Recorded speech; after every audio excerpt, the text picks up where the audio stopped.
हदीस है कि हज़रत उमर फ़ारूक आज़म रज़ी अल्लाह ताला अन्हु ने अपने अहद खिलाफत में हज़रत नाफ़े बिन अब्दुल हारिस रज़ी अल्लाह ताला अन्हु को हुक्म दिया था कि मक्के मुअज़्ज़मा का हुक्मरान किसी लायक शख्स को बना देना। दोबारा मुलाकात हुई तो पूछा, मन इस्तअमलता अला अहलिल वादी, तुमने मक्के मुअज़्ज़मा का हुक्मरान किसे मुकर्रर किया? तो उन्होंने कहा इब्ने अब्ज़ा को। ये नाम कुछ अजीब सा मालूम हो रहा था, नाशना थे इस नाम से। पूछा ये इब्ने अब्ज़ा कौन? तो हज़रत नाफ़े ने कहा मौलम मिन मवालीना, ये हमारा आज़ाद करदा ग़ुलाम है। हैरत में पड़ गए हज़रत फ़ारूक आज़म कि वो ग़ुलाम जिसका समाज में कोई मकाम नहीं, आज़ाद हो गया तो कुछ मर्तबा ज़रूर बढ़ा, मगर निस्बत तो ग़ुलामी की तरफ रही। उसको तुमने मक्के मुअज़्ज़मा के मुअज़्ज़िज़ीन का, अशराफ का हुक्मरान बना दिया। तो इसका जवाब दिया हज़रत नाफ़े ने, हुज़ूर सुने, इन्नहु क़ारिउन लिकिताबिल्लाह व आलिमुन बिस्सुन्नह। इब्ने अब्ज़ा कोई आम आदमी नहीं है, वो किताबुल्लाह का कारी है और सुन्नत रसूलुल्लाह का आलिम है। उस ज़माने में जो कारी होते थे वो सिर्फ तजवीद के साथ कुरान पाक नहीं पढ़ते थे, बल्कि इसके साथ वो कुरान पाक के हाफिज भी हुआ करते थे और कुरान पाक की आयात के मानी पर और अहकाम पर उनकी गहरी नज़र हुआ करती थी। तो उन्होंने बताया ये कि ये इब्ने अब्ज़ा किताबुल्लाह का ज़बरदस्त आलिम है, सुन्नत रसूलुल्लाह का ज़बरदस्त आलिम है, और जो किताब व सुन्नत का ज़बरदस्त आलिम हो वही तो इस लायक है कि उसे हुक्मरान बनाया जाए। हज़रत उमर फ़ारूक आज़म रज़ी अल्लाह ताला को इत्मीनान हो गया, सही है, उसी को बनना चाहिए। और फिर फ़र्त मुसर्रत में उन्होंने हदीस का वो जुमला सुनाया जो मैंने अभी पढ़ के आपको सुनाया है, इन्नल्लाह यरफ़उ बिहाज़ल किताबि अक़वामो व यदउ बिही आख़रीन। अल्लाह के रसूल सल्लल्लाहु अलैहि वसल्लम ने फरमाया है कि बेशक अल्लाह किताबुल्लाह की वजह से बहुत से लोगों के मर्तबे बुलंद कर देता है और बहुत से लोगों के मर्तबे नीचा कर देता है, घटा देता है। बताना ये चाहा कि सरवरे कौनैन सल्लल्लाहु अलैहि वसल्लम ने जो बात फरमाई थी, तुम्हारी बातों ने और इस वाक़े ने उसकी पूरी पूरी शहादत पेश कर दी। वह गुलाम जिसका समाज में कोई मकाम नहीं था, कोई हैसियत नहीं थी, कोई इज्जत नहीं थी, किताबुल्लाह के इल्म की वजह से आज उसका मर्तबा इतना ऊंचा और इतना बुलंद बाला हो गया कि मक्के मुअज़्ज़मा के अशराफ और मुअज़्ज़िज़ीन को हुक्मरान हो गया। और मक्के मुअज़्ज़मा के अशराफ और मुअज़्ज़िज़ीन जिनका चार दांगे आलम में शुजाअत का शोहरा था, सुतवत का शोहरा था, अदालत का शोहरा था, आज उनके पास किताबुल्लाह के इल्म की कमी हो गई तो आज वो महकूम बन गए। बड़ी अजीम बात कही हज़रत फ़ारूक आज़म ने और बड़ी दूररस बात इरशाद फरमाई हुज़ूर सैयद आलम सल्लल्लाहु ताला अलैहि वसल्लम ने कि हमारी तरक्की का और हमारे ज़वाल का मदार किताब व सुन्नत के इल्म पर है। अगर हमारे पास किताबुल्लाह के इल्म की दौलत है, सुन्नत रसूलुल्लाह के इल्म की दौलत है, तो इक़्तिदार हमारे कदमों को बोसा लेगा, इक़्तिदार हमारे हाथों में होगा, इज्जत हमारे पास होगी, सल्तनत हमारे पास होगी। लेकिन हम जैसे जैसे इससे दूर होते जाएंगे तो इक़्तिदार हमसे चिंता चला जाएगा, हम महकूमी की ज़िंदगी गुजारेंगे। आज अपने पूरे समाज पर एक नज़र डालिए, किताबुल्लाह का इल्म कितने लोगों के पास है। हमने किताबुल्लाह के इल्म से रूगर्दानी कर ली, किनारा कशी कर ली, हदीस रसूलुल्लाह का हमको इल्म नहीं है, उलमा से भी दूर रहते हैं। इसका नतीजा यह है कि वो कौम जिसने बरसों तक हुक्मरानी की है आज गुलामी की जिंदगी गुजारने पर मजबूर हो चुकी है। यह है हमारे उर्दू ज़वाल का फलसफा, यह है हमारे पस्ती का और तरक्की का राज। अगर आप इल्म की दौलत को हासिल कर लें तो आगे बढ़ेंगे, उरूज और तरक्की करेंगे। और सिर्फ दौलत हासिल करेंगे तो दौलत आपको राहत तो पहुंचाएगी, मगर आप जवाल की और पस्ती के गड्ढे में पहुंचते चले जाएंगे। आज वही हो रहा है। ये इल्म तरक्की पजीर कैसे होता है? इसमें माओं का किरदार बड़ा अजीम हुआ करता है, बड़ा अजीम किरदार माओं का हुआ करता है, बहनों का हुआ करता है, बहुओं का हुआ करता है। एक जमाना वो था जब औरतें इल्म में एक तय रोजगार हुआ करती थी। कितनी ऐसी खवातीन गुजरी हैं कि बड़े बड़े ज़हीर और आलिम और फकीह मर्द औरतों की खिदमत में हाजिर होकर के उनसे अपने उलझे हुए मसाइल सुलझाया करते थे, अपनी फिक़्ह की बातें समझा करते थे। लेकिन आज क्या हमारे पास ऐसी कोई आलिमा, ऐसी कोई फकीह औरत है कि हम जिसके पास पहुंच करके अपने उलझे हुए मसाइल को हल कर सकें? एक ताबई हज़रत इब्न अब्बास रज़ी अल्लाह ताला अन्हुमा के पास गया, ये भी सही मुस्लिम शरीफ की हदीस है, और उन्होंने अर्ज किया कि हमें जरा रसूलुल्लाह के वित्र के बारे में बताइए कि वित्र कै रकात है, उसके पढ़ने का तरीका क्या है। ताजदारे कायनात सैयद आलम सल्लल्लाहु अलैहि वसल्लम ने वित्र की नमाज कैसे पढ़ी है, जरा हमको ये सारी तफसीलात बतलाइए। तो हजरत अब्दुल्लाह बिन अब्बास रज़ी अल्लाह ताला अन्हुमा ये बड़े जलील क़द्र आलिम हैं, फ़क़ीह हैं, मुफ़स्सिर कुरान हैं, रईसुल मुफ़स्सिरीन हैं। ये वो शख्सियत हैं जिनके बारे में हुज़ूर सैयद आलम सल्लल्लाहु ताला अलैहि वसल्लम ने फरमाया था, अल्लाहुम्मा फ़क़्हिहु फ़िद्दीन व अल्लिमहु तावील। ये अल्लाह इब्न अब्बास को मुफ़स्सिर कुरान बना दे, ये अल्लाह इब्न अब्बास को दीन हनीफ का फ़क़ीह बना दे, जिसके लिए सरकार ने दुआ फरमाई हो कि परवरदिगार इसको दीन का फ़क़ीह बना दे, परवरदिगार इसको मुफ़स्सिर कुरान बना दे। आप उसके इल्म का कोई अंदाज़ा लगा सकते हैं? उसके पास कितना दकीक इल्म रहा होगा, कितना वसी इल्म रहा होगा, कोई अंदाज़ा लगा सकता है? उनके इल्म की ये शान थी कि कम उम्र थे और हज़रत उमर फारूक आज़म रज़ी अल्लाह ताला अन्हु उनको बुजुर्गों की और बड़ों की सब में बैठाया करते थे। तो एक बदरी साहबी ने कहा कि अमीरुल मोमिनीन, ये इब्न अब्बास हमारे लड़के इनकी उम्र के बराबर हैं, इनका दर्जा तो ये पिछली सब में बैठाया जाए जिधर बच्चे बैठते हैं, लेकिन आप तो इन्हें हम बुजुर्गों की सब में बैठाते हैं, क्या इनका मर्तबा इतना ऊंचा है? तो इब्न हज़रत उमर फारूक आज़म ने फरमाया कि इब्न अब्बास वो शख्सियत हैं जिनकी फजीलत का तुम्हें इल्म है। सरवर कौनैन सल्लल्लाहु अलैहि वसल्लम ने इनके लिए दुआ फरमाई थी कि अल्लाह इब्न अब्बास को फ़क़ीह बना दे, ये अल्लाह इब्न अब्बास को इल्मुल कुरान अता फरमा दे, मुफ़स्सिर कुरान बना दे। इनकी हैसियत आपको मालूम है, इसलिए मैंने इनको पहली सफ में दर्जा दिया है। बुजुर्गी अक्ल से आती है, बुजुर्गी इल्म से आती है, बुजुर्गी सिर्फ उम्र से नहीं आती। फिर उन्होंने एक रोज इंटरव्यू लिया, तमाम साहबे किराम बैठे हुए हैं, बुजुर्ग साहबा, बदरी साहबा, अक़ली साहबा, और उन्हीं के साथ एक कमसिन लड़का भी बैठा हुआ था जिनका नाम था इब्न अब्बास, अब्दुल्लाह बिन इब्न अब्बास रज़ी अल्लाहु अन्हुमा। हज़रत उमर फारूक आज़म ने ये सूरह पढ़ी, इन्ना इज़ा जाअ नस्रुल्लाहि वल फ़त्ह व रअयता अन्नास यदख़ुलूना फ़ी दीनिल्लाहि अफ़वाजा फसब्बिह बिहम्दि रब्बिका वस्तग़फिर इन्नहु कान तव्वाबा। ए महबूब, इज़ा जाअ नस्रुल्लाहि वल फ़त्ह, जब अल्लाह की मदद आ जाए और जब फतह हासिल हो जाए, इज़ा जाअ नस्रुल्लाहि वल फ़त्ह व रअयता अन्नास, और आप लोगों को देखें वो गिरोह दर गिरोह, जुग दर जुग दीन इस्लाम में दाखिल हो रहे हैं, फिर आपको क्या करना है? फसब्बिह बिहम्दि रब्बिक, फिर आप अपने रब की तस्बीह और पाकी बयान कीजिए, इस्तिग़फ़ार कीजिए, अल्लाह तौबा को कबूल करने वाला है। ये सूरह पढ़कर हज़रत उमर फारूक आज़म ने साहबे किराम से खिताब करते हुए फरमाया कि आप लोग बताइए इस आयत करीमा का क्या मतलब है।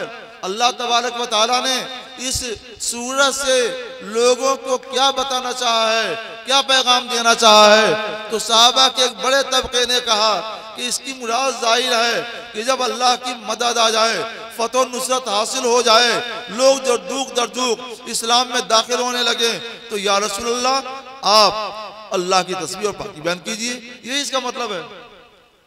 एक तबका खामोश था, उनसे पूछा गया कि सहाबा की जमात आप लोग क्या कहते हैं? उन्होंने कहा हमसे ये मसला हल नहीं हो रहा है, हम सुकूत इख्तियार करते हैं, हम खामोशी इख्तियार करते हैं, गौर करेंगे, समझ में आया तो बताएंगे। अब हजरत उमर फारूक आज़म मुतवज्जे हुए हजरत अब्दुल्लाह बिन अब्बास की तरफ, ए इब्न अब्बास क्या आप भी वही कहते हैं जो इन्होंने कहा? क्या आप भी वही कहते हैं जो इन्होंने कहा या कुछ और कहते हैं? तो हजरत अब्दुल्लाह बिन अब्बास रज़ी अल्लाह तआला अन्हुमा ने फरमाया, नहीं, मैं वो नहीं कहता जो इन्होंने कहा है, मैं वो भी नहीं कहता जो उन्होंने कहा है, मैं तो ये कहता हूँ कि अल्लाह तबारक व तआला ने इस सूरह को नाजिल फरमा करके लोगों को बता दिया है कि रसूल मुअज़्ज़म सल्लल्लाहु अलैहि वसल्लम का विसाल जल्द ही होने वाला है। रसूलुल्लाह के विसाल की इसके अंदर खबर दी गई है। तो हज़रत उमर फारूक आज़म रज़ी अल्लाह तआला ने फरमाया, इब्न अब्बास जो तुम्हें मालूम है वही हमें भी मालूम है। एक इंटरव्यू हुआ एक कम सिन बच्चे का, बुजुर्ग साहबा का, तमाम बुजुर्ग साहबा खामोश रहे, उसका ठिकाने का जवाब अगर दिया है तो उस कम सिन बच्चे ने दिया है, अब्दुल्लाह बिन अब्बास ने दिया है, जिनके बारे में रसूल गिरामी वक़ार सल्लल्लाहु अलैहि वसल्लम ने फरमाया था, ये अल्लाह इसको दीन का फ़क़ीह बना दे, ये अल्लाह इसको मुफ़स्सिर कुरान बना दे। सरकार की दुआओं का ये असर था। उन्हीं इब्न अब्बास से साद बिन हिशाम ने, गालिब का नाम साद बिन हिशाम था, उन्होंने ताबी थे, उन्होंने पूछा, इब्न अब्बास आप बताएं रसूलुल्लाह की वित्र के बारे में कै रकात है, कैसे पढ़ी जाए, क्या उसका तरीका है? तो इब्न अब्बास रज़ी अल्लाह तआला अन्हुमा ने उसका जवाब नहीं दिया। वो क्या कहते हैं, इतने बड़े फ़क़ीह, इतने बड़े मुफ़स्सिर, इतने बड़े मुहद्दिस, वो कहते हैं, हिशाम अला अदुल्लुका अला आलम अहलिल अर्द बिवित्र रसूलुल्लाह सल्लल्लाहु तआला अलैहि वसल्लम। सुनो, क्या मैं तुमको ऐसी शख्सियत के बारे में, ऐसी हस्ती के बारे में न बताऊं जिसको रसूलुल्लाह सल्लल्लाहु अलैहि वसल्लम के वित्र का इल्म पूरे रूए जमीन पर रहने वालों में सबसे ज्यादा है।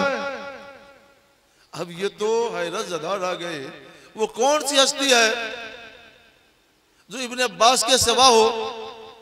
वो कौन सी शख्सियत है जो इब्न अब्बास के सिवा हो और पूरी रूए जमीन पर उसे रसूलुल्लाह सल्लल्लाहु अलैहि वसल्लम के वित्र का इल्म सबसे ज्यादा हो? हैरत ज़दा रह गए। कहते हैं जरूर बताइए, हम उनसे राब्ता करेंगे। तो उन्होंने बताया कि वो उम्मुल मोमिनीन हज़रत आयशा सिद्दीक़ा रज़ी अल्लाह तआला अन्हा हैं, उनकी खिदमत में हाजिर होकर के यही सवाल करना, और जब वो जो जवाब दे दें तो आकर मुझे भी बताना, ताकि हमें भी मालूम हो जाए और तुमको भी मालूम हो जाए। एक खातून के पास भेज रहे हैं, बड़े बड़े साहबा मौजूद थे, किसी साहबी के पास नहीं भेजा, साहबिया के पास भेजा, उम्मुल मोमिनीन हज़रत आयशा सिद्दीक़ा रज़ी अल्लाह तआला के पास भेजा। जब वो गए तो उन्होंने रसूलुल्लाह की पूरी हदीस सामने रख दी, ये है रसूलुल्लाह की वित्र, ये है रसूलुल्लाह की हदीस, इसके मुताबिक तुम्हें वित्र पढ़ना चाहिए। ये वापस आए और उन्होंने हज़रत इब्न अब्बास रज़ी अल्लाह तआला अन्हुमा को वो हदीस सुनाई। उन्होंने फरमाया सही है, उन्होंने सच फरमाया। मैं बताना ये चाहता हूँ, एक वो दौर था कि जब औरतें इल्म में इतने बुलंद मकाम पर फाइज थी कि कहा जाता था कि रूए जमीन पर इनको वित्र रसूलुल्लाह का सबसे ज्यादा इल्म है। और ऐसी बहुत सी औरतें थीं, एक एक औरत का, एक एक खवातीन इस्लाम का मैं नाम लेता चलूं, बताता चलूं, काफी वक्त लग जाएगा। आप अंदाजा लगाइए कि कितना ऊंचा मकाम था, पाया था इल्म में हज़रत सैयदतुना आयशा सिद्दीक़ा रज़ी अल्लाह तआला अन्हा का। उसके बहुत बाद 7वीं सदी हिजरी के एक वाक़े में होता हूँ, एक बुजुर्ग गुजरे हैं, हजरत अलाउद्दीन समरकंदी रहमतुल्लाह अलैह, बहुत बड़े फ़क़ीह, अपने वक्त के फ़क़ीह आज़म, बहुत बड़े फ़क़ीह। इन्होंने एक किताब लिखी है फ़िक़्ह में, तोहफ़तुल फ़ुक़हा, एक जिल्द की किताब है तोहफ़तुल फ़ुक़हा, बड़ी शानदार किताब। इनकी बेटी थी हजरत फातिमा, जो बड़ी हसीनो जमील और बहुत बड़ी आलिमा, फाजिला, फ़क़ीहा, अपने वक्त में यकताई रोजगार थी हजरत फातिमा रज़ी अल्लाह तआला अन्हा। कई जगहों से इनके रिश्ते आए, बड़े बड़े लोगों के यहाँ से रिश्ते आए, अमीरों के यहाँ से रिश्ते आए, मगर उनके वालिद हजरत अलाउद्दीन समरकंदी रहमतुल्लाह अलैह ने फरमाया कि अपनी बेटी, मेरी बेटी फकीहा है, आलिमा है, फाजिला है, मैं इसका रिश्ता ऐसे लड़के से करूंगा, ऐसे शख्स से करूंगा कि वो भी फकीह हो और वो भी इल्म फिक़्ह में, फ़क़ाहत में यकता रोजगार हो।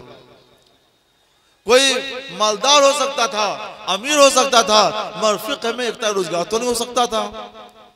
ऐसा कोई रिश्ता नहीं मिल रहा था, मगर रिश्ता आ गया। अल्लाह ने जोड़े बना कर भेजे हैं, जोड़ा आ गया। उन्हीं के शागिर्द हैं हजरत इमाम अबू बकर बिन मसूद काशानी रहमतुल्लाह अलैह। हजरत उन्होंने तोहफतुल फुक़हा की 7 जिल्दों में शरह लिखी, जिसका नाम रखा बदाउस सनाए। ये किताब अपना मकाम खुद है, बहुत ही अजीम शान किताब है, बुलंद पाया किताब है। फ़िक़्ह हनफ़ी की किताबों में इसको बहुत ही ऊंचा मकाम हासिल है। जो बात बदाउस सनाए मिल जाती है तो फिर उस पर हम लोग आंख बंद करके फतवा दे दिया करते हैं। इतनी अहम किताब है, इतनी अजीम शान किताब है। एक पतली सी किताब है तोहफतुल फुक़हा, जिसकी 7 जिल्दों में उन्होंने शानदार शरह लिखी। इस शरह में कुरान पाक की आयतें भी रखी, हदीसें भी रखी, फ़िक़्ह के निकात भी रखे और बहुत सी दूरदर्श बातें भी इसके अंदर रखी। 7 जिल्दों में तोहफतुल फुक़हा की शरह बदाउस सनाए लेकर जब अपने उस्ताद की बारगाह में आए, हज़रत इमाम अलाउद्दीन समरकंदी रहमतुल्लाह अलैह ने उसको पढ़ा, देखा तो फरमाया यही वो फ़क़ीह है जिसको मैं अपनी लड़की से निकाह के लिए मुंतखब करता हूँ। फिर उन्होंने उनको अपनी बच्ची के निकाह का पैगाम दिया और निकाह हो गया। इतनी अजीम फ़क़ीहा थी हज़रत फ़ातिमा रज़ियल्लाहु ताला अन्हा। उस घर से पहले जब फतवा लिखा जाता था तो उस पर एक दस्तखत हुआ करता था इमाम अलाउद्दीन समरकंदी रहमतुल्लाह अलैह का। जब फकीहा हो गई तब एक दस्तखत उस पर हजरत फातिमा का भी होने लगा। और जब दामाद साहब आ गए हजरत इमाम अबू बकर बिन मसूद काशानी रहमतुल्लाह अलैह, तो अब उस फतवे पर 3 दस्तखत होते थे।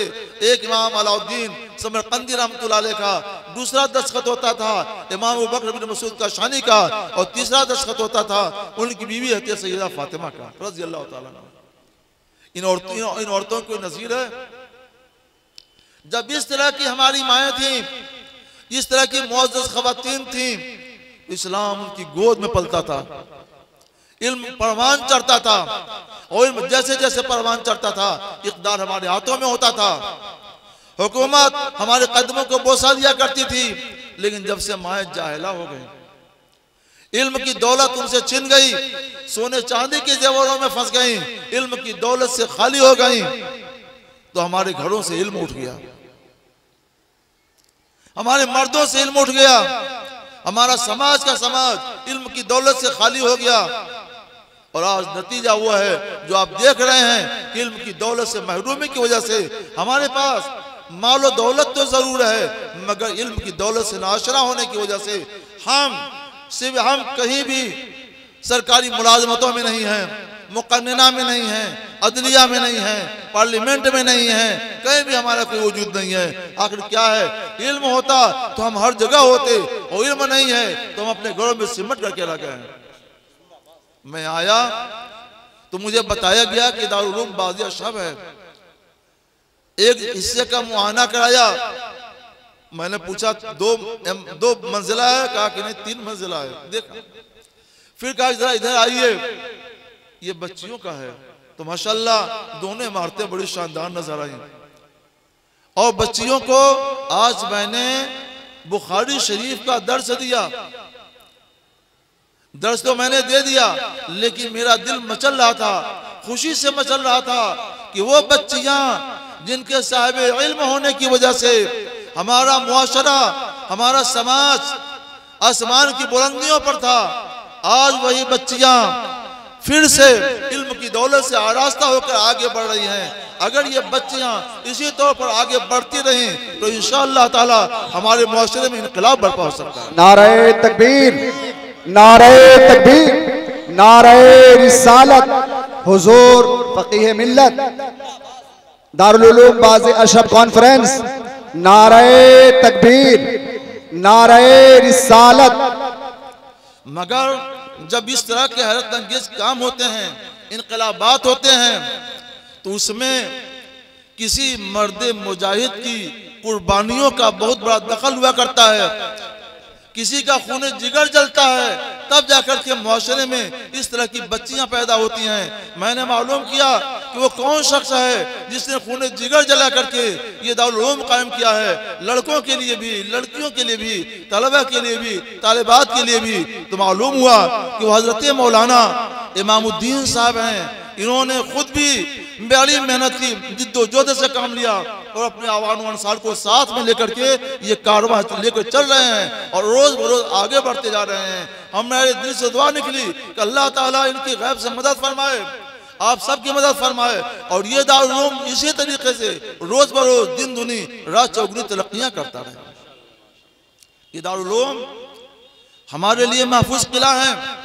ये किला महफूज रहेगा तो आप महफूज रहेंगे।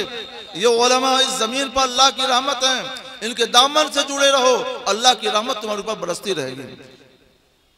हमारा मौजू कोई ये नहीं था, लेकिन मैंने सोचा कि मैं आया हूं तो जरा थोड़ी देर कुछ तासुब भी अपना पेश कर दूं।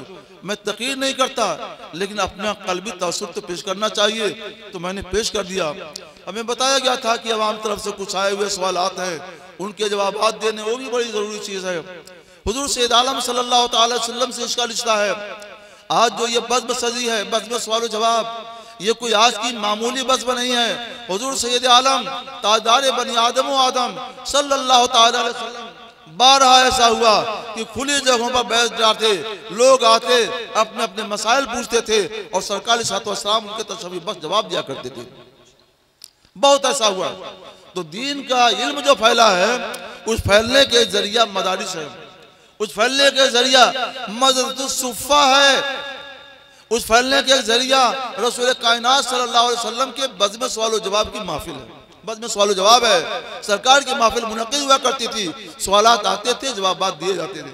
यहाँ तक एक मरतबा तायर सिदरा हजरत जिब्रील अमीन अलैहि व अलैहि तस्लीम में तशरीफ लाए तो उन्होंने 4-5 सवाल कर डाले, सवाल किए, जिसके जवाब जब दिए सरकार सलाम ने, सहाबा ने सुना तो उनसे फैज़याब हुए। उसी सुन्नत रसूल की याद ताज़ा करने के लिए, उसी सुन्नत रसूल को बाकी कर रखने के लिए, जिंदा रखने के लिए आज फिर ये बज़्म कायम की गई है। सवाल जवाब की तक़रीर करते हैं हम लोग तो हम अपनी बातें आप तक पहुंचाते हैं, लेकिन जब सवाल जवाब की बज़्म कायम करते हैं तो आपके दिल में जो बातें हैं उसको सुन करके हम लोग उसका जवाब देते हैं, ताकि आपके दिलों की उलझन दूर हो, आपके दिलों के इज़्तिराब दूर हो, आपके निगाह में जो दीनी ज़रूरी मसले हैं उनका हल सामने आ जाए। अब हम आपकी बातें सुनेंगे और इंशाअल्लाह ताला अल्लाह की तौफीक से फ़िक़्ह हनफ़ी की रोशनी में उनके जवाब देंगे। लेकिन जरा एक मरतबा आप लोग बुलंद आवाज़ से दुरूद पाक पढ़ लीजिए। अल्लाहुम्मा सल्लि अला सय्यिदना मौलाना मुहम्मद व बारिक वसल्लम। सवाल की जाए। अस्सलामु अलैकुम व रहमतुल्लाहि तआला व बरकातुहू। हुज़ूर वाला आपकी बारगाह में एक सवाल है कि हिंदुस्तान में मदारिस और मसाजिद के ज़िम्मेदारान अपनी पसंद के मुताबिक उलमा और अइम्मा की खूबियाँ देख कर रखते हैं। मसलन अच्छा आलिम हो, अच्छा मुक़र्रिर हो, अच्छी आवाज़ का मालिक हो और तनख्वाह भी अपनी पसंद का देते हैं, जिससे अइम्मे दीन उलमाए किराम की ज़रूरियात भी पूरी नहीं हो पाती। तो मसाजिद और मदारिस के ज़िम्मेदारान का ये अमल शरअन दुरुस्त है या नहीं, और फ़ी ज़माना उलमा और अइम्मा की तनख्वाह कितनी मुक़र्रर होनी चाहिए, दीनी उसूल के मुताबिक हम सब की रहनुमाई फरमाएँ। हाँ, ये हम लोगों के पास भी लोग भेजते हैं कि हमको एक ऐसा आलिम दीजिए जो अच्छी इमामत भी करता हो, अच्छा कारी हो, अच्छा आलिम हो, अच्छा मुफ्ती हो, अच्छा नातख़्वाह हो। कुछ लोग 10-10 औसाफ बयान करते हैं। पूछा जाता है अच्छा तनख्वाह कितनी रहेगी, तो हजरत हम लोग हौसला रखते हैं 5000 तनख्वाह देंगे। 10 खूबियां चाहिए। अरे बंदे खुदा, एक खूबी के बदले में कम से कम 1000 भी तो रखा होता। एक मुफ्ती होने की लाज रख ली होती कम से कम, और 1000 तो एक मुफ्ती होने के बदले में रखा होता नहीं। ऐसा है आज के दौर में जो महंगाई है और जो हाल है, उसके पेश नज़र हर ज़मीर हर इंसान ये कहेगा कि कम से कम किसी की तनख्वाह 20,000 जरूर होनी चाहिए, उससे ज़्यादा हो तो अच्छा है, इससे कम नहीं होनी चाहिए। मगर ऐसा क्यों है कि लोग 5,000 6,000 7,000 सोचते हैं? क्या वजह है? खूबियां बहुत देखते हैं और तनख्वाह के मुकाबले में कुछ भी नहीं होती। एक बीमारी हमारे अंदर पैदा हो गई है, हम उस बीमारी की तशखीस कर देते हैं। आप उसको समझिए, फकीरों और मोहताजों और मिस्कीनों का हक है ज़कात। ज़कात कितनी है? 2.5%, 2.5%। तो जो फकीरों का हक है, मिस्कीनों का हक है 2.5%, हम उसी 2.5% से दुनिया के सारे काम करना चाहते हैं। मदरसे भी चलाएंगे, मस्जिदें भी बनाएंगे और असातिज़ा को तनख्वाहें भी देंगे, कब्रिस्तान भी दुरुस्त कराएंगे, ये भी करेंगे और वो भी करेंगे। और हमारे पास अल्लाह ने कितना छोड़ा है? 97.5%। हमारी भूख का आलम यह है कि 97.5% में हमारा पेट नहीं भर पाता, हम मोहताज रहते हैं। फिर बताओ मेरे दोस्तों, मेरे बुजुर्गों, कि 97.5% में अगर आपका पेट नहीं भरता, आपकी रोजी रोटी नहीं चल पाती, तो सिर्फ 2.5% में दुनिया का सारा काम कैसे हो सकता है? जिस कौम में ज़कात का कोई तस्वुर नहीं है, वो कौम 10-10%, 20-20%, 15-15% निकालती है इल्म के लिए कि उनके बच्चे आगे बढ़ें। 15-15%, 20-20% निकालते हैं, आगे फेंकते जाते हैं और उनके बच्चे आगे बढ़ते जाते हैं। उनके बच्चे इल्म के मैदान में सुरैया को पहुंच रहे हैं, इसलिए को 20% निकालते हैं। और हमारे बच्चे इल्म के मैदान में तातुस्सरा को पहुंच रहे हैं, इसलिए कि हम बच्चों की तालीम के नाम पर कुछ भी नहीं निकालते हैं। हमारे पास ये ज़कात का फंड है, उसी से सारा काम करना चाहते हैं। मुसलमानों, 2.5% ज़कात क्या है? तो कम से कम 2.5% इल्म के नाम पर निकालो। और अगर आपने 2.5% इल्म के नाम पर निकाल दिया तो ये असातिज़ा, उलमा, मुफ्तियों, इमामों, फ़क़ीहों, मुक़र्रिरों, मुअज़्ज़िनों की तनख्वाहें खुद ब खुद 25-30 हज़ार हो जाएगी और आपको 25-30 हज़ार देने में कोई तामुल नहीं होगा। तो आप अपना रुख बदल दीजिए, सिर्फ फ़कीरों के माल पर नजर मत डालिए, 2.5% और निकालिए, उससे अपने बच्चों की तालीम, उससे अपने बच्चों तालीम पर खर्च कीजिए। आपने 2.5% भी इस नाम पर निकाल लिया तो याद रखिए आपके बच्चे भी इल्म के मैदान में सुरैया सितारे तक पहुंच सकते हैं। और ये उलमा जब कफील होंगे, जब खुशहाल होंगे तो मेहनत करेंगे, और जिस कदर मेहनत करेंगे इनकी मेहनतों की बरकतें वैसे ही समझ लाएंगी और फल लाएंगी। आप अपने हालात को बदलिए और फिलहाल कम से कम जो मुअज्जिन है, इमाम है, 15,000 से कम ना हो। जो और दूसरे लोग हैं, मुफ्ती हैं, फ़क़ीह हैं, उनकी तनख्वाह 20 से 25,000 तक हो, इससे कम नहीं होना चाहिए। ऐसा कर देंगे तो इंशाअल्लाह ताला अभी भी हमारे हालात में एक बेहतर इक़्लाब बर्पा हो सकता है। सवाल नंबर 2, आम तौर पर मस्जिदों में दीनी जलसों का एहतमाम होता रहता है, जैसे रमज़ान शरीफ में तकमील कुरान का प्रोग्राम और आम दिनों में उलमाए कराम की तकारीर व बयानात के प्रोग्राम। सवाल यह है कि क्या इन दीनी महफिलों की तस्वीर और वीडियो मस्जिद के अंदर बनाई जा सकती है या नहीं? शरई रहनुमाई फरमाए। अभी तो एक मसला यही है कि तस्वीर वगैरह का एहतमाम हो कि न हो, लेकिन हम लोग इजाज़त देते हैं क्योंकि आज के हालात ऐसे दिगरगू हो गए हैं कि सबूत के लिए हम इसी इजाज़त देते हैं कि रहेगा तो सबूत तो रहेगा, और इस सबूत की बुनियाद पर हम आगे बढ़ सकते हैं। सबूत हमारी एक ज़रूरत है, एक हाजत है, हम उस हाजत और ज़रूरत की बुनियाद पर आम जलसों में इसकी इजाज़त देते हैं। मगर मस्जिदों का तक़द्दुस और मस्जिदों का एहतराम ये चाहता है आप ये सब काम मस्जिदों में मत कीजिए, वो तो ज़िक्र इलाही के लिए है, ज़िक्र इलाही पर इक्तफा कीजिए। बाकी जो काम है करने के वो इस तरह काम यहाँ पे हो रहा है, और सबूत की नीयत से आप इसको समझ कर सकते हैं, इससे आगे मत बढ़िए। सवाल नंबर 3, जिन मस्जिदों के बारे में मालूम है कि यहाँ तरावीह में तकमील कुरान पर इतना नजराना दिया और लिया जाता है, और आज तकरीबन सारी मसाजिद का यही हाल है, तो क्या इस तौर पर कुरान पाक का सुनना सुनाना दुरुस्त है? अगर नहीं तो फिर जवाज की क्या सूरत हो सकती है, वाज़ेह फरमा दें। इसको आप लोग समझ लीजिए, एक है तिलावत कुरान पर उजरत लेना और एक है तालीम कुरान पर उजरत लेना। कुरान की कोई तालीम दे तो तालीम अलग चीज है, उस पर उजरत ले सकता है, तनख्वाह ले सकता है। और कुरान की तिलावत, इस पर ये सिर्फ कार्य सवाब है, सिर्फ सवाब के लिए होता है। इस पर अगर आप उजरत लेंगे तो सवाब नहीं मिलेगा, और सवाब लेना चाहते हैं तो फिर उजरत लेना देना दुरुस्त नहीं होगा। तो रमज़ान शरीफ में जो ख़त्म कुरान किया जाता है ये तालीम कुरान नहीं है, ये तिलावत कुरान है। और तिलावत कुरान पर उजरत देना, तनख्वाह देना और लेना जायज़ नहीं है। न देने वाले को देना जायज़ और न लेने वाले को लेना जायज़। तालीम अलग चीज़ है। हमारे मदरसों में तालीम देते हैं तो तालीम पर ले सकते हैं और आप दे सकते हैं, बाकी लेना चाहिए, देना चाहिए, वरना जिंदगी कैसे गुजरेगी। मगर वो तालीम है, वो तालीम नहीं, वो तिलावत है। मगर अब जब हालात बदल चुके, लोगों ने माहौल बदल दिया, बगैर उजरत दिए कोई हाफिज मिलता नहीं और लोग बगैर उजरत दिए किसी को लेते नहीं, तो क्या सब गुनाहगारी हो रहे हैं? रमजान शरीफ में सब लोग नेकी कमाते हैं और ये तरावी पढ़ने पढ़ाने वाले गुनाह कमाते हैं। ये कहाँ बात है? इसको ठंडे दिल से सोचना चाहिए। जी जी जी। इसके लिए हम एक हल बता देते हैं ताकि आप गुनाह से भी बच जाएं और काम भी चल जाए। हल क्या है कि तरावी पढ़ाने वाले इमाम साहब से कहिए कि हम आपको नमाज इशा की इमामत के लिए इमाम मुकर्रर करते हैं।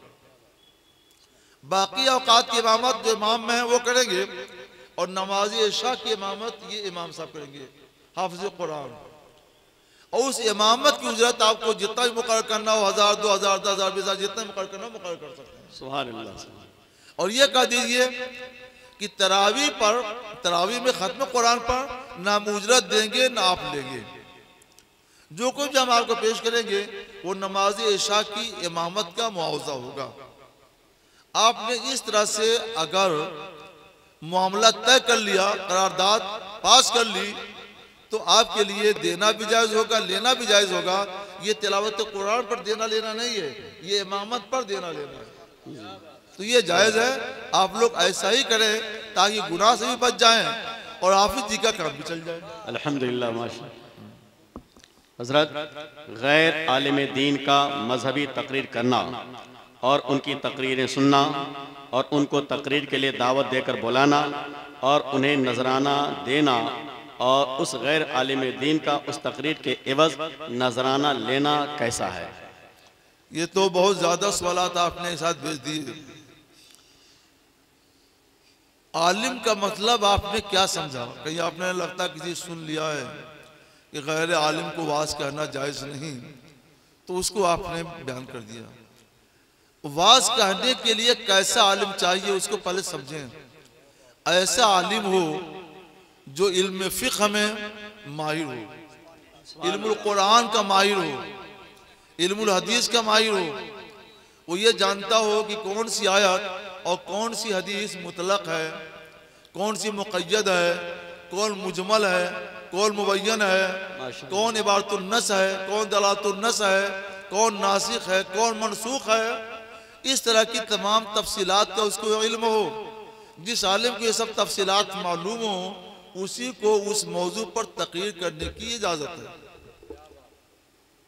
इन शर्तों को सामने रखकर देखा जाए तो आज स्टेज पर पाए जाने वाले कसीर खुतबा और मुकर्रीन में ये वस्फ नहीं पाया जाता है। फिर हम सबको बंद कर दें और आपको थोड़ा बहुत जो इल्म हासिल हो जाता है स्टेज से उसका भी दरवाजा बंद कर दिया जाए, तो ऐसा तो हम नहीं कर पाएंगे ना। इसके लिए एक राह है, वो राह बता दी गई है, उस राह पर चलकर ये सब लोग तकरीर कर सकते हैं जो हमारे साथ बैठे हुए हैं।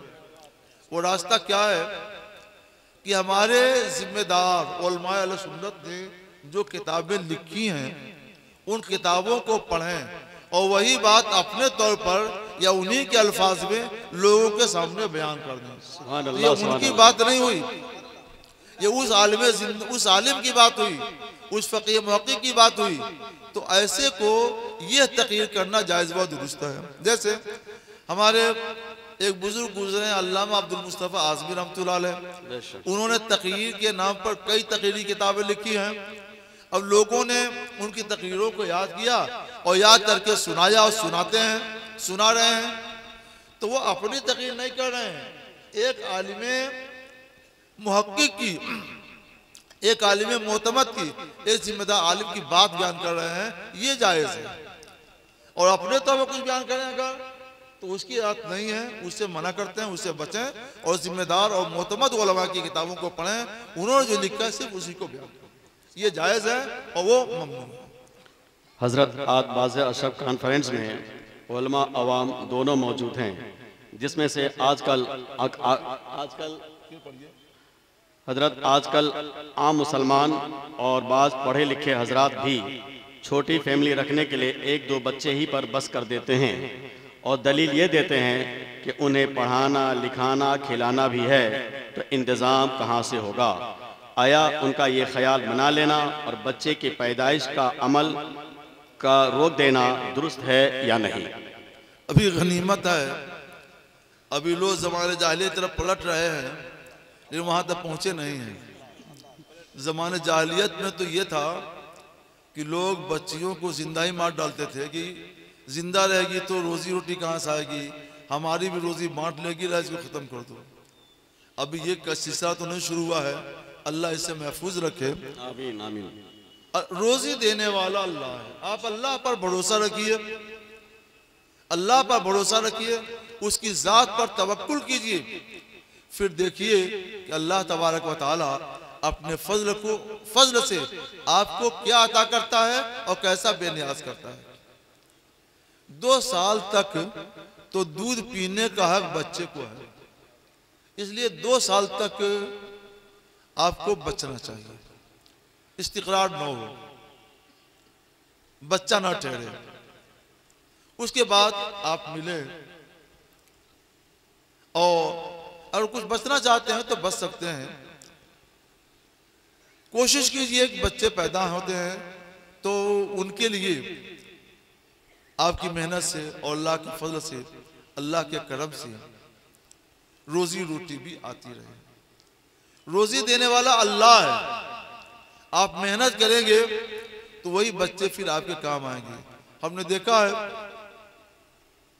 अपनी कम उम्री में ही कि बहुत से लोग जिनके पास 1 या 2 बच्चे हैं वो आज भी गरीब हैं, फ़ाक़ामस्त हैं, और जिनके 9-9, 10-10 बच्चे हुए सब बच्चे खुशहाल हैं। तो बच्चों की कसरत से गरीबी नहीं आती है, अल्लाह की ज़ात पर तवक्कुल होने न होने से फर्क पड़ता है। आप अल्लाह की ज़ात पर तवक्कुल कीजिए, फिर देखिए अल्लाह आपके काम कैसे बनाता है। मेरे को एक हदीस याद आ रही है, एक ये सही बुखारी शरीफ की हदीस है। एक साहब ने तिजारत के लिए किसी से 1000 अशरफी सोने का सिक्का कर्ज लिया और समुंदर पार करके दूसरी जगह चले गए, दरिया पार करके, समुद्र ने दरिया पार करके दूसरी जगह चले गए। तिजारत की नफा मिला, टाइम मुकर्रर हो गया था कि फलां महीने की फलां तारीख को हम तुम्हें कर्ज अदा कर देंगे। वो दरिया के पास आए, कोई कश्ती मिले तो हम चले जाएं और अदा कर देंगे, लेकिन कोई कश्ती नहीं मिली। तो वापस गए और इन्होंने लकड़ी एक खोदी, एक लकड़ी का बर्तन बनाया खोद करके, उसमें 1000 अशरफी रखी, उसमें एक खत भी लिख दिया कि अल्लाह की कफालत में, शहादत में मैंने ये रखा। और वो लकड़ी का मुंह बंद करके पैक करके उसको उन्होंने अल्लाह के हवाले समुद्र में कर दिया। बुखारी शरीफ की हदीस है। अच्छा, जब इन्होंने कर्ज मांगा था तो कर्ज देने वाले ने कहा कि मैं कर्ज दूंगा, मैं किसी को गवाह लाओ। इन्होंने कहा कफा बिल्लाह शहीदा, अल्लाह गवाही के लिए काफी, कहा सही है। इन्होंने कहा कम से कम जमीन कफील तो दो, जामिन तो दो। कहा कफल लाहो कफीला, अल्लाह ताला हमारी कफालत और जमान के लिए भी काफ़ी है। तो उन्होंने अल्लाह की शहादत में और अल्लाह की कफालत में 1000 अशबी दे दी। अल्लाह पर पूरा भरोसा किया, तवक्कुल किया। अब उस आदमी ने भी अल्लाह पर तवक्कुल करके समुंदर के हवाले और लकड़ी का बर्तन कर दिया। दूसरे दिन भी आया, कोई कश्ती नहीं मिली। तीसरे दिन भी कोई कश्ती नहीं मिली। अब यह आदमी जिसने कर्ज दिया था दरिया के पास गया, देखे शायद आता हो तो हमारा काम चले। तो शाम हो गई, जब नहीं आया तो वापस होने लगा। देखा कि एक लकड़ी बहती हुई आ रही है, तो सोचा रुक जाते हैं, लेते चले गए, शायद घर में जलाने वाले काम आ जाए। तो लकड़ी ली और घर लेकर के चला गया कि अपनी बहू बीवी से कहा कि वो आया तो नहीं है, लेकिन ये लकड़ी मिल गई है, इसे काट लो और जलाने काम आ जाए, खाना पक जाएगा। लेकिन जब लोगों ने काटा तो उसमें वो खत मिला और 1000 अशबी भी मिली। तो उन्होंने अल्लाह का शुक्र अदा किया कि जिसकी जात पर तवक्कुल करके मैंने एक अजनबी आदमी को 1000 अशबी सोने का सिक्का दे दिया था, उसने अपनी कफालत पूरी कर दी और समुंदर के जरिए हमको 1000 अशबी पहुंचा दिया। तो इस तरह का ईमान मजबूत होना चाहिए अल्लाह की जात पर, और अल्लाह के पर की जात पर ऐसा तवक्कुल होना चाहिए। जब आप ऐसा तवक्कुल करेंगे तो फिर आप देखिए कि अल्लाह की रहमत और अल्लाह का रिज़्क़ आप पर कैसे बरसता है। कुछ मस्जिद के मेहराबों पर शीशे के हुरूफ से कुरानी आयात लिखी होती हैं, जिनका अक्स जमीन पर पड़ता है, तो क्या उस जगह पर कदम रखना और नमाज पढ़ना दुरुस्त है या नहीं? आम लोगों की निगाह में ये बेअदबी है, और जिसे लोग बेअदबी समझते हो उससे बचना चाहिए। ऐसा ना किया जाए, ऐसे शीशे न इस्तेमाल किए जाएं, सादे हुरूफ लिख लिए जाएं ताकि उसका जमीन पे ना पड़े और कोई बेहुरमती और बेअदबी का शायबा और वहम। आमतौर पर मुसलमान अपने मरहूमीन के नाम से कुरान मुक़द्दस का सिपारा मस्जिदों में रखवा देते हैं। इस अमल की कसरत इतनी हो जाती है कि बक्सों की लाइन लग जाती है और पढ़ने वाला कोई नहीं होता, जिसकी वजह से रखे रखे कुरान पाक गुसीदा होकर फटने के करीब हो जाता है, जिससे बेअदबी का बहुत ज़्यादा अंदेशा होता है। बिलाखिर या तो उसे दफन करवाना या दरिया में डलवाना पड़ता है। क्या ऐसी सूरत में उसके बदले मरहूमीन के इसाले सवाब के लिए इससे बेहतर तरीका क्या कोई हो सकता है? इतने दिनों तक न रखा जाए कि औराक बोसीदा हो जाएं और उन्हें दफन करना पड़े। अगर ज़्यादा कुरान हो जाते हैं, पारे हो जाते हैं, तो हर मस्जिद में ये नहीं होता है। सैकड़ों मस्जिदें हैं जहाँ हाजत होती है, तो आसपास की मस्जिदों में जहाँ न हो वहाँ देते जाइए और तकसीम कर दीजिए मुख्तलिफ मस्जिदों में, 20 मसाजिद में, ताकि हर मस्जिद का काम चले। कुछ अपनी मस्जिद में रखिए और कुछ दूसरी मस्जिदों में भी भेज दीजिए। हजरत, ज़कात की रकम ऑनलाइन बैंक अकाउंट में जमा हो जाती है, उसके हिले शरी का क्या तरीका होगा? ज़कात की रकम ऑनलाइन बैंक अकाउंट में जमा हो जाती है, उसके हिले शरी का क्या तरीका होगा?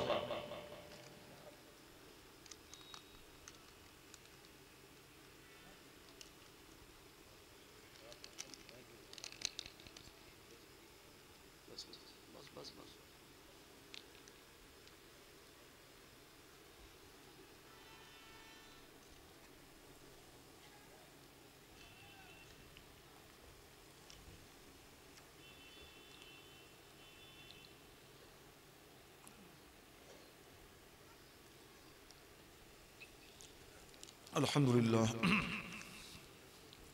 बिस्मिल्लाह पढ़ के पानी पीजिए, एक घोंट पी के निकाल लीजिए, फिर एक घोंट पीजिए, निकाल लीजिए, तीसरे घोंट में जितना पीना पी लीजिए, पीने के बाद अल्हम्दुलिल्लाह पढ़ लीजिए। अल्लाह का शुक्र। हाँ, सवाल तो बड़ा अहम आया है। मदरसे वाले इस सवाल को खूब समझते हैं। असल में क्या है कि जब से कैशलेस का निज़ाम नाफिज हुआ तब से ये दिक्कत आ गई है कि पैसा ज़्यादा निकाल नहीं सकते हैं, और ज़रूरत है कि ज़्यादा ज़्यादा पैसे हों ताकि उनको खर्च किया जाए। तो अपनी हाजत कैसे पूरी की जाए? जो रसीद है या चेक है उसका हिले शरे नहीं हो सकता है। रसीद का और चेकबुक का कोई हिले शरी नहीं हो सकता है,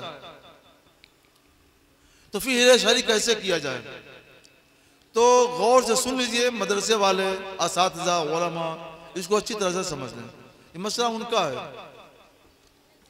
बैंक में जो लाखों रुपए पड़े हुए हैं उसे बढ़ा दीजिए, मत निकालिए।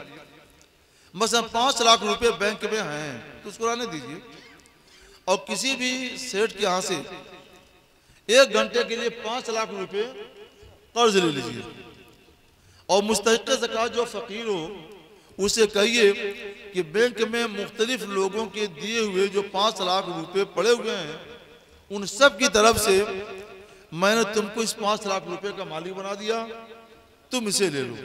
वो कब्जा करे, हाथ में ले ले, और हाथ में लेने के बाद वो कह दे कि मैंने इसे मदरसे के हवाले कर दिया, और मदरसे के हवाले हो गया। जो बैंक में 5 लाख रुपए रखे हुए हैं उनका हिले शरी हो गया। अब ये जो 5 लाख रुपए कहीं से कर्ज लिए थे, ये उठा करके उनको फौरन कर्ज की अदायगी में दे दिया जाए। सुभान अल्लाह, हिले शरी भी हो गया और कर्ज भी अदा हो गया। सुभान अल्लाह, माशाअल्लाह। फर्ज कीजिए 5 लाख का आपको कर्ज नहीं मिलता है तो 1 लाख तो मिलेगा ना। 1 घंटे के लिए कौन नहीं देगा? तो 1 लाख रुपए का हिले शरी कर लीजिए, बाकी बच गया 4 लाख, तो इसको 5 मरतबा घुमाइए, 5 मरतबा हिले शरी कर लीजिए तो 5 लाख का हिले शरी हो जाएगा। 10 लाख है तो 10 लाख 10 मरतबा घुमा लीजिए, 10 मरतबा हिले शरी कर लीजिए, हिले शरी हो जाएगा। तो कैशलेस का जो निज़ाम है हुकूमत का, वो निज़ाम भी नहीं टूटा, निज़ाम भी बरकरार रहा। आपके लिए कौल शिकनी की भी कोई बात नहीं हुई और शरीयत की भी कोई खिलाफ वर्जी नहीं हुई, हिले शरी हो गया, आप उसको शौक से इस्तेमाल करें। आजकल आर्टिफिशियल जेवरात का इस्तेमाल मुस्लिम खवातीन में आम हो चुका है, तो क्या आर्टिफिशियल जेवर का इस्तेमाल मुस्लिम खवातीन के लिए जायज़ है? और आर्टिफिशियल जेवरात पहन करके अगर नमाज पढ़े तो नमाज होगी या नहीं? आर्टिफिशियल जेवरात क्या हैं? सोने का जेवर औरत के लिए हलाल है, चांदी का जेवर औरत के लिए हलाल है। ये आर्टिफिशियल जेवर क्या है? ये सोने और चांदी के अलावा दूसरी धातु का जेवर है। अल्युमिनियम का जेवर बना दिया या लोहे का जेवर खास तरीके से बना दिया और उस पर सोने या चांदी का पानी चढ़ा दिया, तो देखने में लगेगा सोना है या चांदी है। औरतें खुश होकर पहनती हैं, देखने वाली औरतें समझेंगी कि ये भी सोना पहने हुए हैं, ये भी चांदी पहने हुए हैं, हालांकि ना वो सोना है ना चांदी है, वो तो लोहा है। लोहा पहनना या लोहे का जेवर पहनना ये नाजायज है। हदीस पाक में हुजूर सैयद आलम सल्लल्लाहु ताला अलैहि वसल्लम ने इससे ममानत फरमाई है। एक जगह मैंने ये मसला बयान कर दिया तो कुछ औरतें बड़ी बाहिम्मत और दिलेर होती है, कहने लगी हजरत हम लोग गरीब आदमी हैं तो हम अपना शौक कैसे पूरा करें? बात तो है, शौक कैसे पूरा करें? तो हमने कहा ठीक है तुम शौक पूरा कर लो, गरीब हो तो, मगर ऐसा करो कि जितना चांदी का पानी आर्टिफिशियल जेवर पर चढ़ता है उसे कुछ ज्यादा चढ़ा, इतना ज्यादा होना चाहिए, इतना गहरा होना चाहिए कि सूखने के बाद अगर छोड़ाना चाहें तो उसमें से बारीकता छूटे।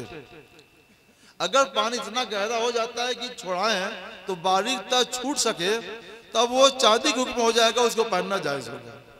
तो थोड़ी सी चांदी बढ़ा लो, चांदी का थोड़ा सा पानी बढ़ा लो, ताकि तुम्हारा शौक भी पूरा हो जाए और शरीयत की खिलाफ वर्जी भी ना हो। तो इसका लिहाज आप लोग करें, हम मसले भी बताते हैं और उसका हल भी बताते हैं। दीनी मदरसों में नातखां और मुकर्रिरीन को मुसलमानाने अहले सुन्नत बतौर इनाम रुपया पैसा देते हैं, मगर देते वक्त नोट की गड्डियां उड़ाते हैं या फिर खड़े होकर एक एक नोट गिन गिन करके देते रहते हैं। तो क्या मुसलमानाने अहले सुन्नत का ऐसा करना दुरुस्त है या नहीं? कुरान और हदीस की रोशनी में जवाब मरहमत फरमाए। देखिए, एक तो है दादो देश, सखावत और फयाजी, ये तो जायज़ है, इस पर बशारत भी है।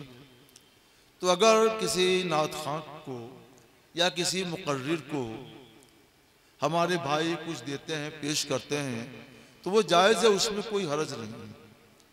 अलबत्ता उनके सामने खड़े होकर एक एक रुपये गिन गिन करके सर पर लुटाएं, इधर उधर करें, तो ये नुमाइश है। नुमाइश की इजाजत नहीं है, ये रिया है, सुमा है, दिखाना है। दिखावे की चीजें मकबूल नहीं होती है।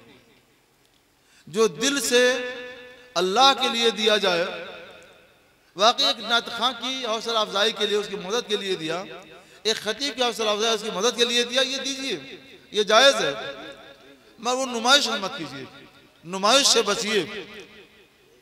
अल्लाह को राजी करने के लिए, अल्लाह के रसूल को खुश करने के लिए एक खतीब की इमदाद कीजिए, एक नात खां की इमदाद कीजिए, दाऊद देश का मुजाहरा कीजिए, जायज़ बहुत दुरुस्त है, नुमाइश से बचिए।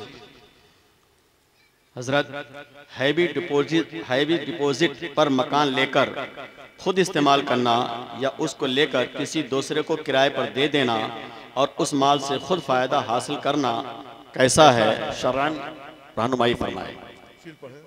हैवी डिपॉजिट पर मकान लेकर खुद इस्तेमाल करना या उसको लेकर किसी दूसरे को किराए पर दे देना और उस माल से खुद फायदा हासिल करना कैसा है? हैवी डिपॉजिट है क्या चीज, उसको समझ लीजिए। लोग 10-10 लाख रुपए कर्ज दे देते हैं और लोग कर्ज ले भी लेते हैं, इसको हैवी डिपॉजिट कहते हैं। 1000, 5000, 50,000, 10,000 दे कोई, तो हैवी डिपॉजिट नहीं है। और 5 लाख, 10 लाख, 6 लाख दें तो ये हैवी हो जाता है, तो ये हैवी डिपॉजिट। तो कर्ज देने की हद तक और लेने की हद तक तो जायज़ है, इसमें कोई बात नहीं है।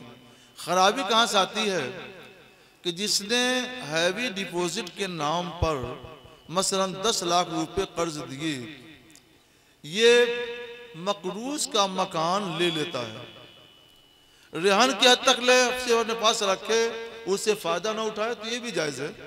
इसको गिरवी कहते हैं, रेहन कहते हैं। मगर लोग करते क्या हैं, सिर्फ गिरवी के तौर पर लेकर उसको छोड़ते नहीं हैं, रखते नहीं हैं, अमानत तौर पर महफूज नहीं रखते हैं, बल्कि उसमें रह करके फायदा उठाते हैं। किसी को किराए पर दे देते हैं, तो उसमें खुद रहकर फायदा उठाना या उसको दुकान के तौर पर इस्तेमाल करना या किसी को किराए पर देकर किराया उससे वसूल करना, ये अपने दिए हुए कर्ज से नफा कमाना है।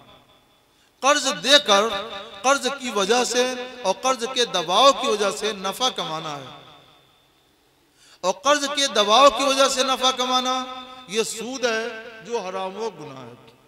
मुस्नद हारिस की हदीस है, हजरत सैयदना मौलाए कायनात अली मुर्तज़ा रज़ियल्लाहु ताला ने रिवायत करते हैं कि हुजूर सैयद आलम सल्लल्लाहु ताला अलैहि वसल्लम ने इरशाद फरमाया, कुल्लु कर्ज़िन जर्रा नफ़अन फ़हुव रिबा।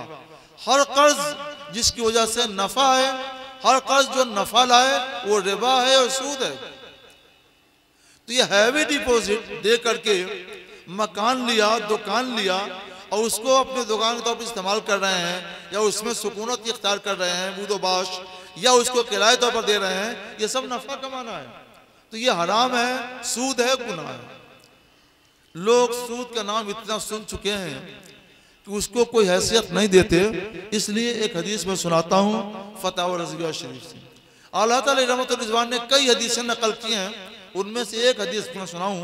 वो लिखते हैं कि सरकार दो आलम सल्लल्लाहु अलैहि वसल्लम फरमाते हैं कि सूद में गुनाह के 36 दरवाजे हैं। 36 दरवाजे हैं। उसका मतलब क्या हुआ कि हर दूसरा दरवाजा पहले दरवाजे से ज्यादा कवी, हर तीसरा दरवाजा दूसरे दरवाजे से ज्यादा कवी और गुनाह। इनमें सबसे हल्का दरवाजा गुनाह का यह है कि कोई अपनी माँ के साथ ज़िना करे। अल्लाह अस्तगफिरुल्लाह। क्या कोई जुर्रत कर सकता है कि अपनी माँ जैसी मुकद्दस शख्सियत के ऊपर बुरी नजर उठाए? फिर ये कैसे हो सकता है कि उसके साथ बदी का इर्तिकाब करे? अगर कोई इसकी हिम्मत नहीं करता है, उसका दिल उसे मलामत करता है, दिल में शर्मिंदा होता है और ज़मीर जिंदा है, तो यकीनन उसका दिल मलामत करेगा।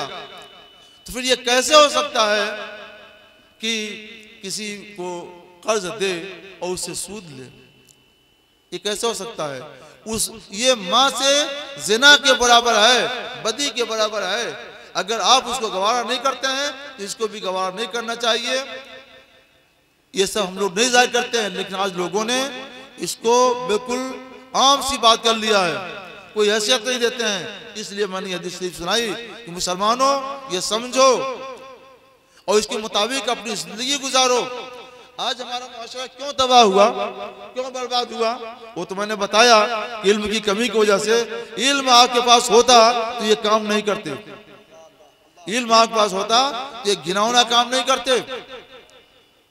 अल्लाह फरमाता है कुरान मुकद्दस में इरशाद अल्लाह का, यमहकुल्लाहु रिबा व युरबी सदक़ात, अल्लाह सूद को मिटाता है और सदक़ात को बढ़ाता है। सदका दोगे तो बज़ाहिर घटेगा, लेकिन अल्लाह उसको बढ़ाकर इतना ज्यादा कर देता है आपको एहसास भी नहीं होगा और आपका घर बरकतों से भर जाएगा।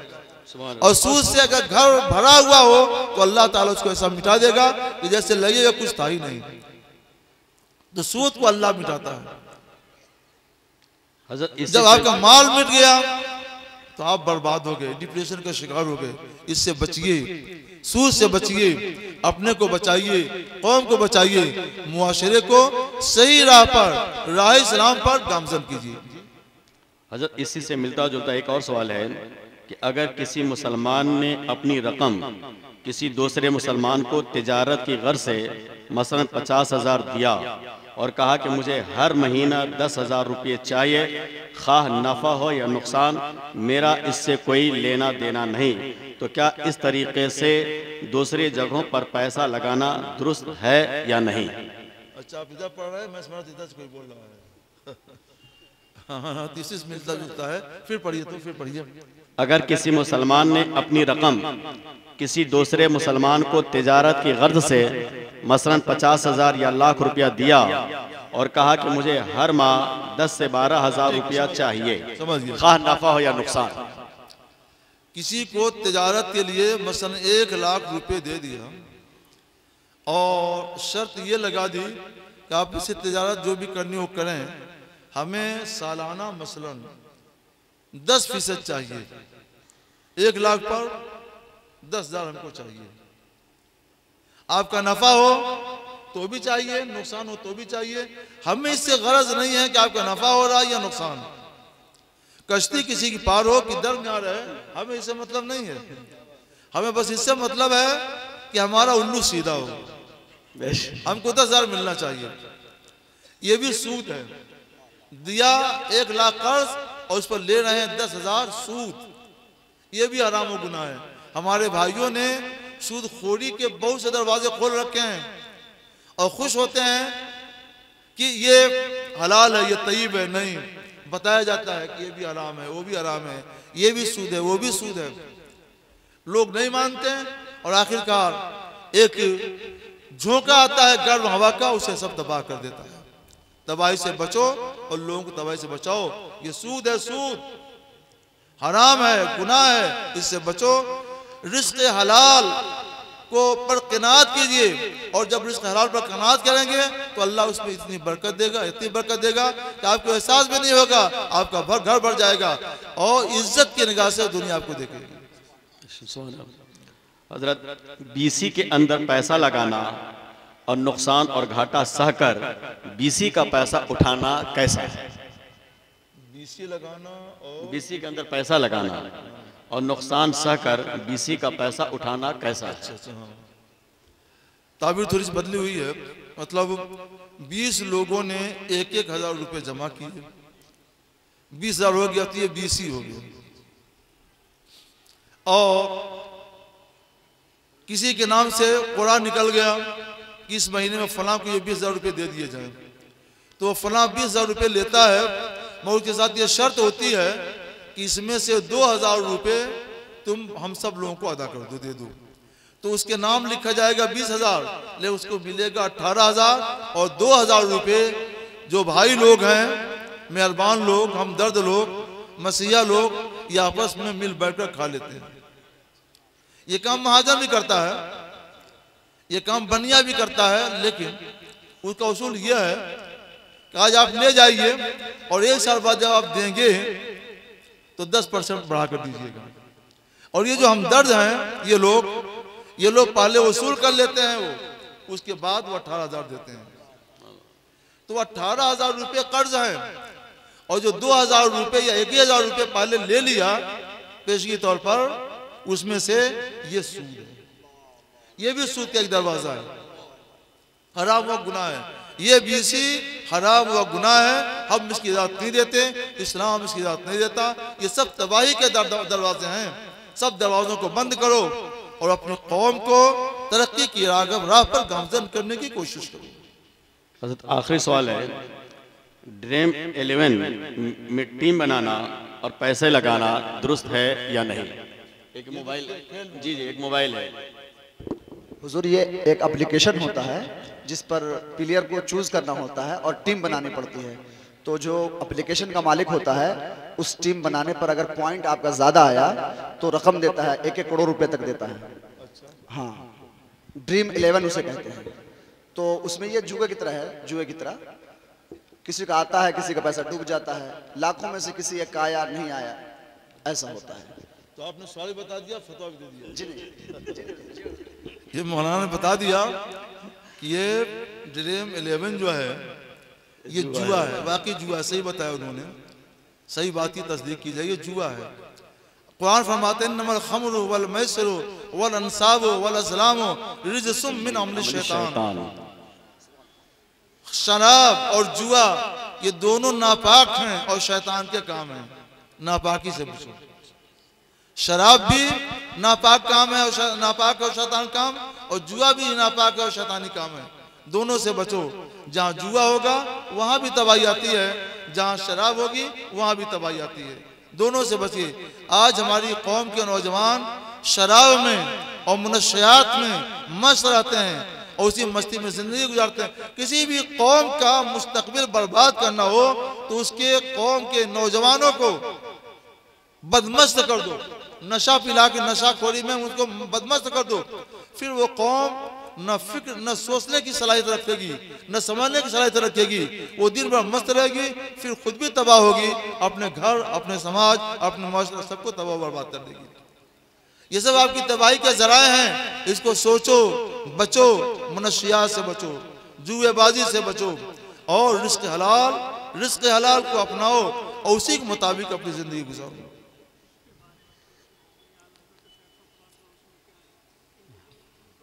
अब इसमें आप पढ़ के बताए जो सवालात आए थे वो मुकम्मल हो चुके हैं। बस अल्हम्दुलिल्लाह आप लोगों ने बड़ी मोहब्बत के साथ दीन की बातें सुनी। ये बज़्म सवाल जवाब एक दरसगाह है। ये दरसगाह आहद रिसालत में कायम हुआ करती थी, बाद में आहद सहाबा में भी कायम हुई, आहद फुक़हा व ताबीन में भी कायम हुई और अल्हम्दुलिल्लाह उन्हीं के सुन्नत की अहिया के तौर पर आज भी कायम हो रही है। इससे मकसद ये होता है कि दीन की बातें सीखें और सिखाएं। आपने इस महफिल में जो कुछ भी दीन की बातें सीखी सिखाई, इन सब को महफूज रखिए, सही तौर पर समझने की कोशिश कीजिए। जो बात न समझ सके हों दोबारा उनको समझ सकते हैं, दूसरों तक पहुंचाइए, इन पर अमल कीजिए। इन पर अमल करेंगे तो आप भी तरक्की करेंगे, आपकी कौम भी तरक्की करेगी और आपका समाज और जो शरीयत तक पहुंच सकता है। अल्लाह तबारक व तआला हमको, आपको, सबको इन मसाइल पर अमल की तौफीक अता फरमाए। हम एक बार फिर हज़रत मौलाना इमामुद्दीन साहब और उनके अवान अंसार को मुबारकबाद पेश करते हैं कि उन्होंने यहाँ पर इल्म का सरचश्मा कायम कर दिया है, जिससे तलबा भी फैज़याब हो रहे हैं, तालिबात भी फैज़याब हो रही हैं और इनके ज़रिए हमारा मुआशरा और हमारा समाज इस्लाह की तरफ गामज़न है। अल्लाह इन पर और हम सब पर अपनी रहमतें और बरकतें और नेमतें नाज़िल फरमाए। वाखिर दावाना अल्हम्दुलिल्लाहि रब्बिल आलमीन। अस्सलामु अलैकुम व रहमतुल्लाह।